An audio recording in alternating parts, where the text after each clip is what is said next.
Okay, picture this. You're a woman over 40 who's decided to get a strength training program. You're ready to go. Everything feels like it's finally in line and falling into place. And then life happens. Something happens to throw you off your game. You know you're trying to nudge into that something zone instead of the all or nothing thinking that's really gotten you in the past. But how do you adjust your workouts to still get something done instead of falling into the trap of perfectionism?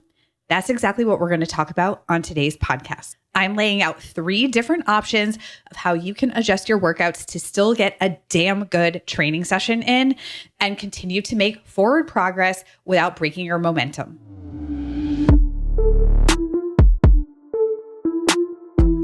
If you're an athletic 40-something woman who loves lifting weights, challenging yourself, and doing hard shit, the Fuel Your Strength podcast is for you. You'll learn how to eat, train, and recover smarter so you build strength and muscle, have more energy, and perform better in and out of the gym. I'm strength nutrition strategist and weightlifting coach, Steph.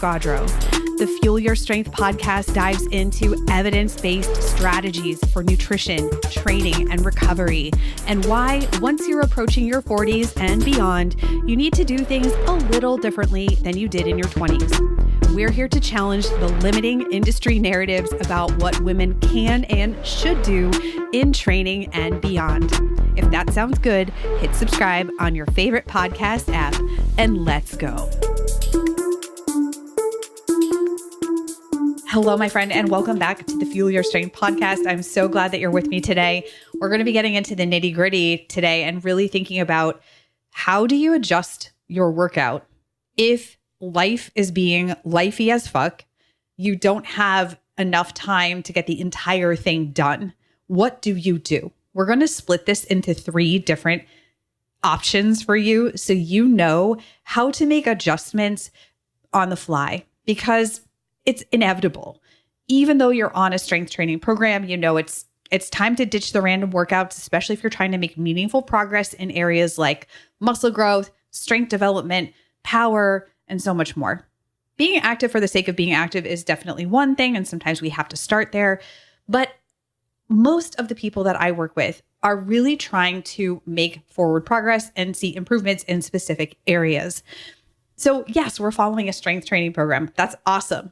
But how do you adjust that program? How do you adjust that plan if you just don't have the time on that day? This is one of the biggest things that I hear from my lifters, even when they're coming into Strong with Steph and they're thinking, okay, I'm ready to do the thing. I know I'm going to need to be flexible, but how do I introduce that level of flexibility into what I'm doing? That's what I'm going to be laying out for you today on the show, so you have some practical tips and takeaways that you can apply to whatever program you're following.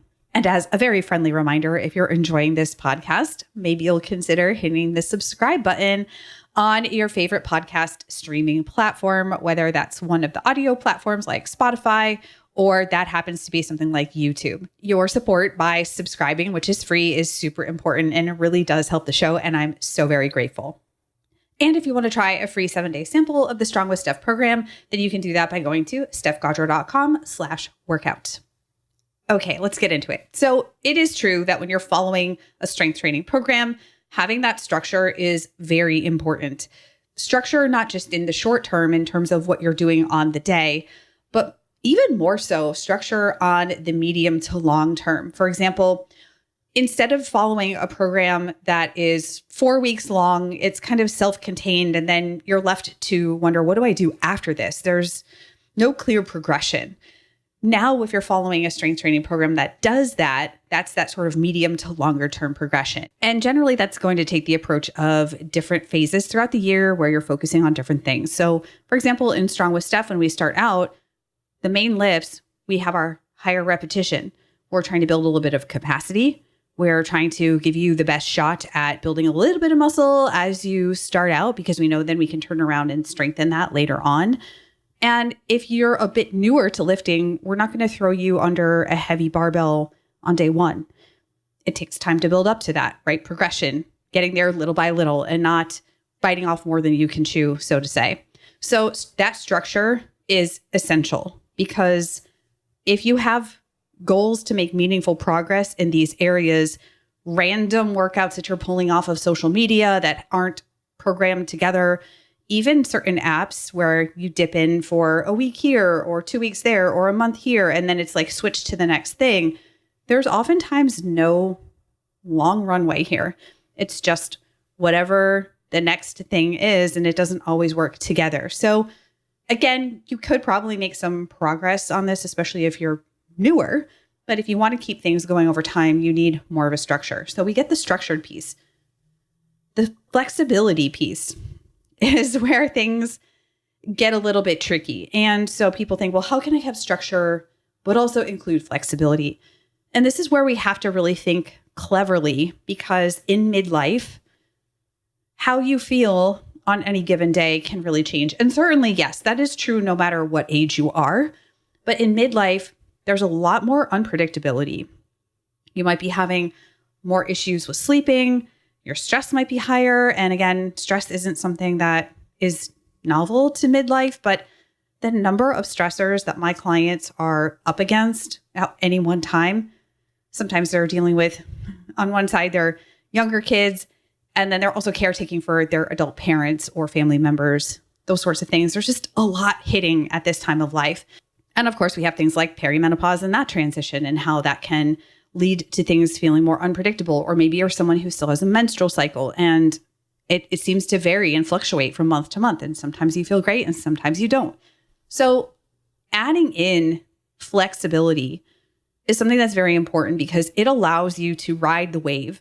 I've been talking about this a lot on my social media, the idea of riding the ebbs and the flows, the peaks and the valleys. And so many of my clients have been telling me this is really, really helpful because instead of trying to be perfect every single day and hit every single workout exactly as it's written, I can adjust.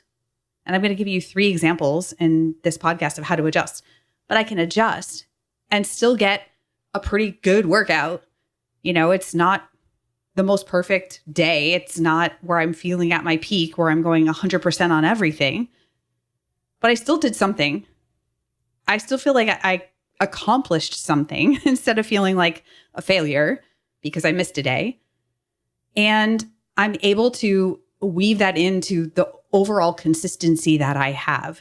And so the thing I tell my lifters is if you can get 70 to 80% of the workouts done and give it your best effort on that day, if we look at the big picture, you're still going to make progress. If we look at the tiny picture and we zoom in all the way to that day, sure, you might start feeling like that day didn't go so well.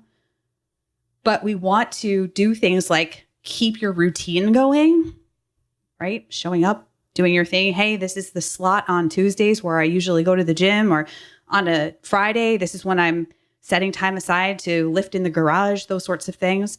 I'm able to keep my routine so that when I zoom out to the bigger picture, I don't completely stop.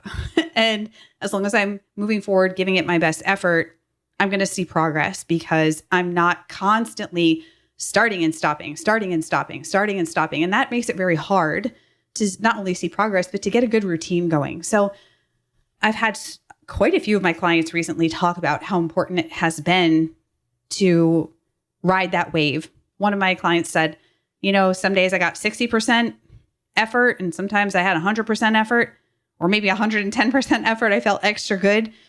But when I pull back and I look at the first year, wow, I made a lot of strides in terms of my strength, in terms of building muscle, because overall I was consistent and I didn't quit. Way more consistent than I've been in the past. So that's my little plug for taking this approach of structured flexibility, especially at this time of life. So let's dip into these 3 examples that I have for you. And none of these are necessarily better than others. Some of this will depend on you, how much time you have, what your preferences are. But whether you're in one of my programs or you're following another program, I want you to start thinking a little bit more cleverly about how you can still get something done and not fall into this trap of all or nothing, right? We want to aim for the middle on some of these days when you don't have as much time as you normally would prefer. Sure, you can have your, would rather do the whole thing. I understand that. But sometimes we just kind of need to get in there and do what we can. Alternatively, I will also say if it is a true rest day because don't have the time, you're just exhausted, take the rest day. That's fine too. But if you find that more often than not, you're like, I don't have enough time, so I'm just not going to do it, then we need to start leaning into some of these other strategies. And I am going to go over these in terms of RPE, rate of perceived exertion / reps in reserve. So this is how we measure intensity or effort in Strong with Steph and in a lot of other programs. Especially helpful for this time of life. Again, when you may wake up and you don't feel like you thought you were going to. All right. So the first one is actually woven into how I program a lot of Strong with Steph, but this one I will call the super setter. So if you're short on time, I want you to think about pairing things up. Combining 2 exercises back to back with no rest in between. We could also have a tri-set, which is where we have 3 exercises back to back to back with no rest in between. And then much like the superset, we rest afterwards. So we complete 1 tri-set or 1 superset, and then we rest at the end and then we go again. Now, there are different ways that supersets can be put together. The way that I tend to do it is an upper body exercise, then a lower body exercise, or vice versa, lower than upper, depending on the day. It is valid, though, in many cases, you could see that there's 2 upper body exercises or 2 lower body exercises. They might generally include opposite patterns, so a push with a pull or something like that. Just so we're using opposing muscle groups. Classic example, biceps and triceps. I mean, that is a classic isolation exercise superset where we just go back to back and then we rest after 1 cycle of that. Suffice to say, how I program in Strong with Steph is usually upper body with lower body.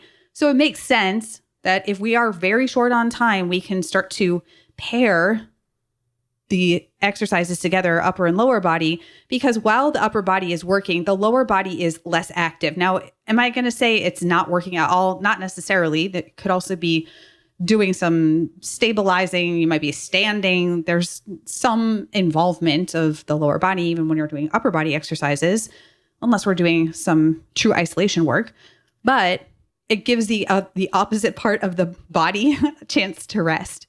So we don't need as much rest overall. So it's not the same thing as doing all of one exercise with rest after each set and then going to all of the next exercise and then resting between each set. So we can save some time there. So an example might be, let's say we see a dumbbell bent over row, which is upper body, and then some kind of a split squat, which is lower body.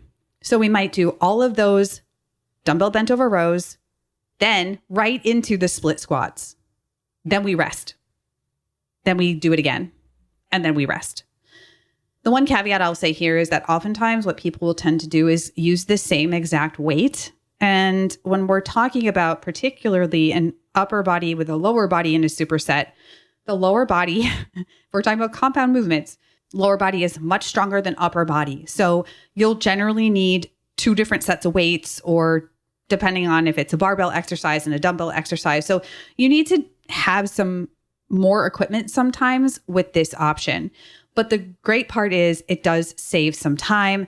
So that way you can kind of keep the workout moving along with less overall rest. Side note, sometimes people get a little confused and they think that combo exercises are the same thing as a superset, and that's not the case. A classic example of this is something like a reverse lunge, and then right after that, you transition into something like a bicep curl. So you step back into your reverse lunge, and then when you step back to your rest position, you curl the weight. Your lower body, quads, glutes, hamstrings are way stronger than your biceps. So if you choose a weight that you can curl with your biceps, you are underloading your legs. These kind of exercises, if you keep the weight manageable, could be used in something like a weighted type of HIIT exercise where the main goal is to create a cardio response. But if you've been doing a lot of exercises like this and you're not seeing as much progress, it's time to get on a program that splits these things up. So that way you're able to properly load the upper body versus the lower body, and you'll see better progress going forward. So that is the supersetter. And the way I program in Strong with Steph, I use supersets a ton anyway, mostly for accessory work. So right there, we're saving some time. Second option is what I will call the prioritizer. So what we would do here is to split out our main strength work from our accessory work and pick whichever one you want to do on the day and then do the other one the next day. This is a way that you can shorten the workout by focusing on one thing. Focus on your main strength work or focus on the accessory work. And so we're able to take a longer workout and chunk it up. What you would do is look for your main strength work of that session. And as a hint, it's probably going to be toward the top or the beginning of the workout. Maybe not first, especially if you're following a program like Strong with Steph, where I give you the movement prep, balance work, and power or plyometrics that comes before it. But typically it's going to be something like your main squat pattern, your main pressing pattern, whether that's a horizontal press, like a bench press, or a vertical press, like an overhead press, or your hinge pattern, something like a deadlift, a hip thrust, etc. Now, there are different versions of these exercises, and I'm just giving you broad brushstrokes here, so don't get too caught up in the exact wording or the type of exercises. But the idea would be that on the first session, you're going to split that by focusing only on the main strength work.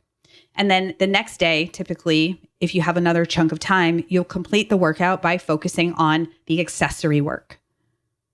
So we might have a workout that's 3 sets of 5 deadlifts. That's our main strength work. And then the accessory work could be something like dumbbell overhead press, followed by Bulgarian split squat, followed by something like a lat pull down. So we add a hinge, we have an overhead pushing movement, we have a lunge type pattern with the split squat, and then we have a vertical pull with the lat pull down. So we would do on that second day, we would focus on the overhead press, the split squat, and the pull down.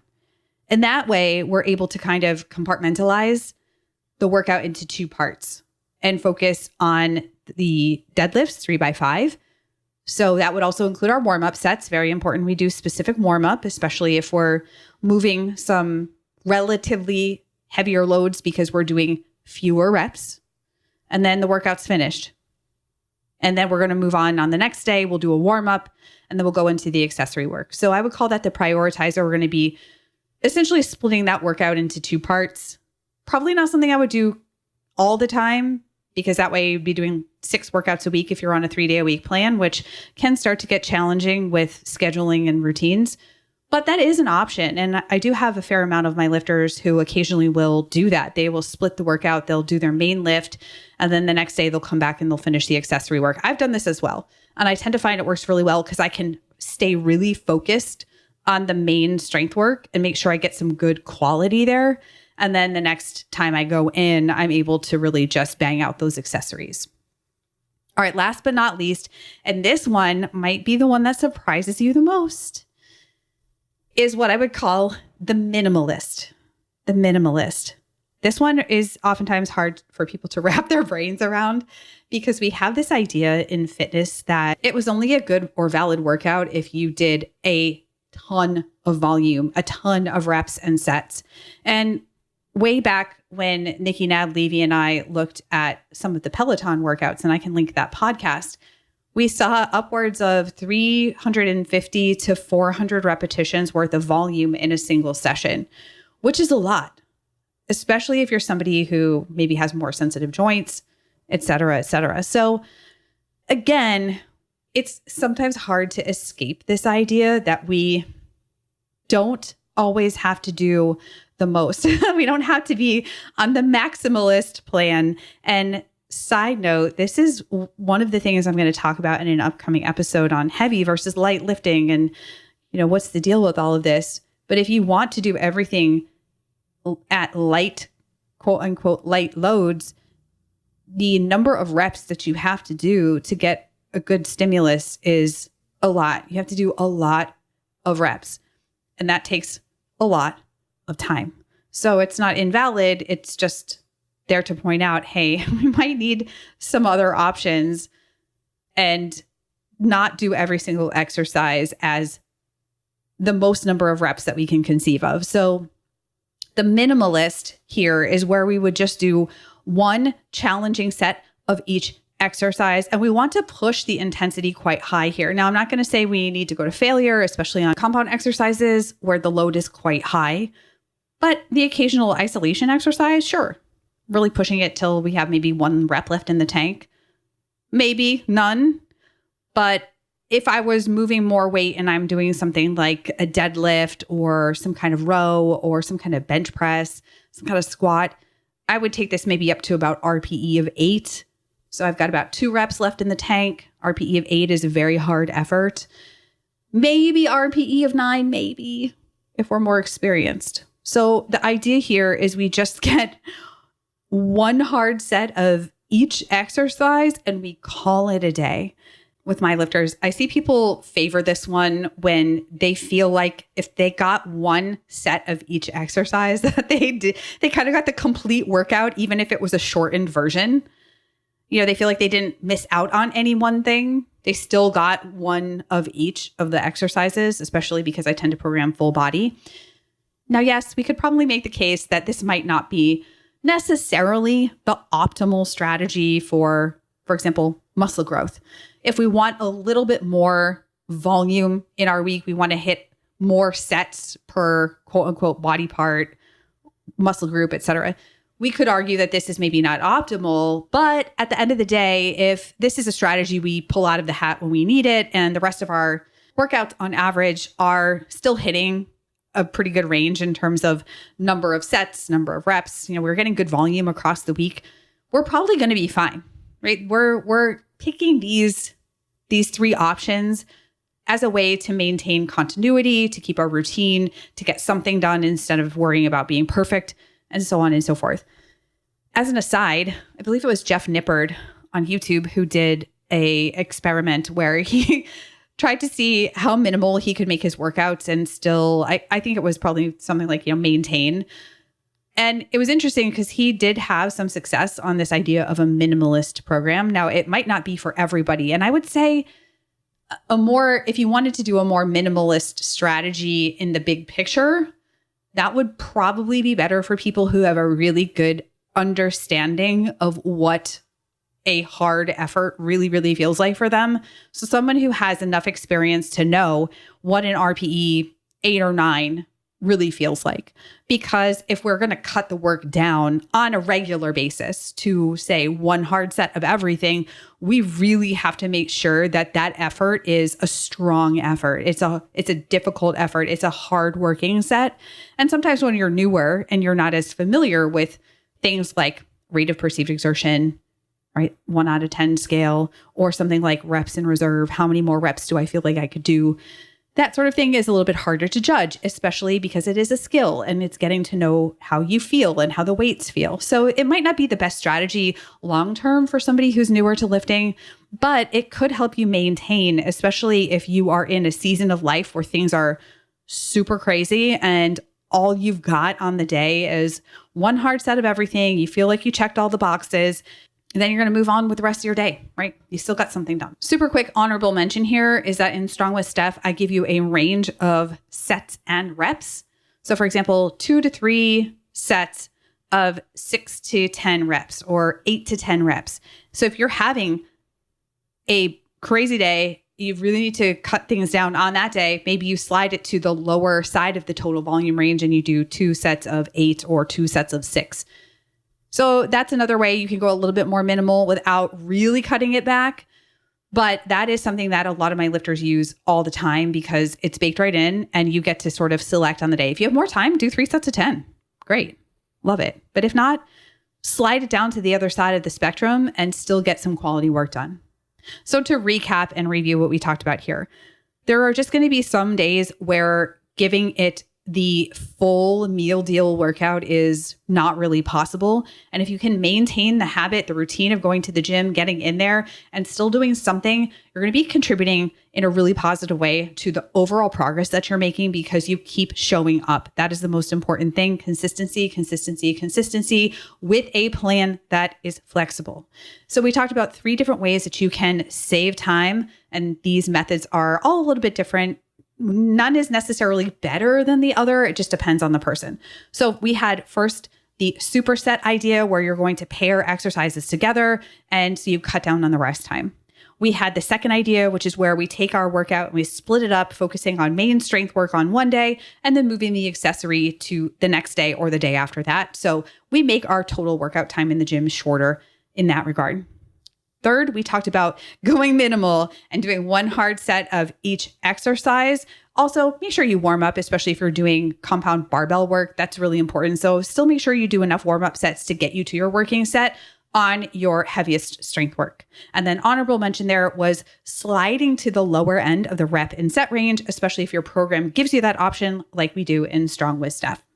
I hope that this episode has given you some creative ways of looking at the workout plan that you're following now and how you can find the middle ground, because not every day is going to be the best day. Every day you won't have the same amount of time to even get things done. But what's most important is you show up, you give it your best effort, and you continue moving forward over the long term. If you like this episode, please hit the subscribe button on your favorite podcast platform or app. It really does make a difference in getting the show out to new people who have never heard of it before.